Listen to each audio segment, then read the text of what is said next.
উতিয়াল বাবা, উতিয়াল।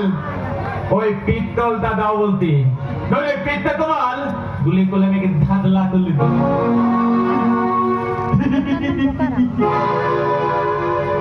দেখলে দেখলে তো বাবা, এই কেমন চালাকি করে তোমার বন্দুকটা আমি নিয়ে নিলাম।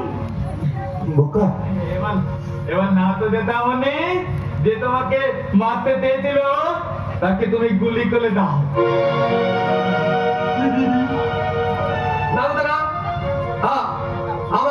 আমি একা দোষী নই দাদা। ওই ওই হারামজাদা বন্যাকে গলা টেপে খুন করে লাশটা ডালিম গাছের তলে পুঁতে রেখেছে।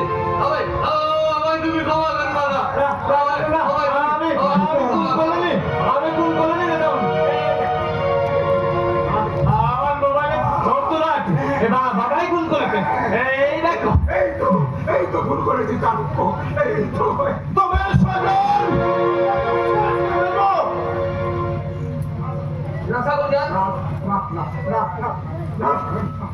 আইন কখনো হাতে নিতে নেই।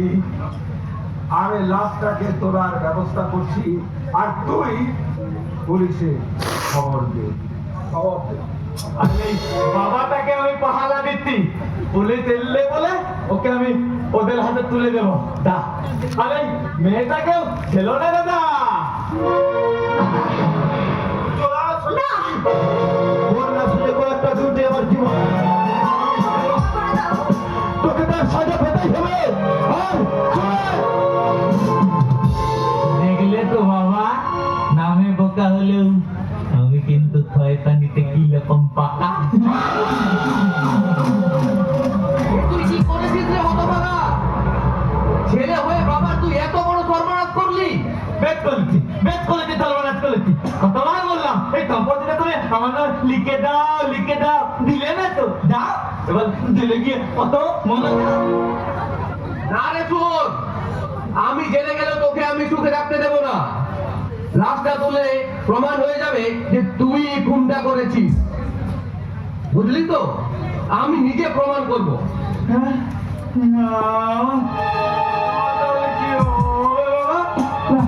আমি যুদ্ধে যাবো না। তোমাকে যেতে হবে না, তোমাকে যেতে হবে না। তুমি চলে গেলে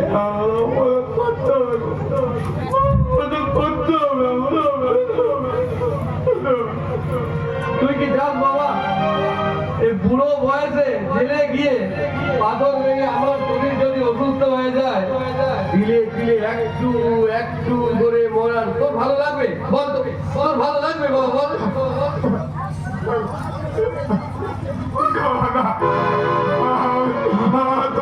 তোমাকে জেলে দিতে হবে না গো।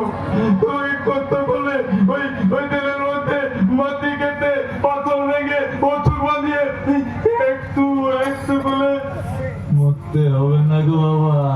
তাহলে তাতে বলুন একেবারে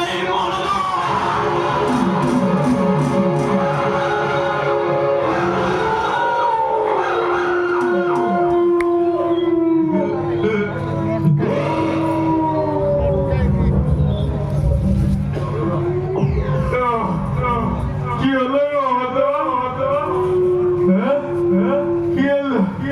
বলে গেলে দাও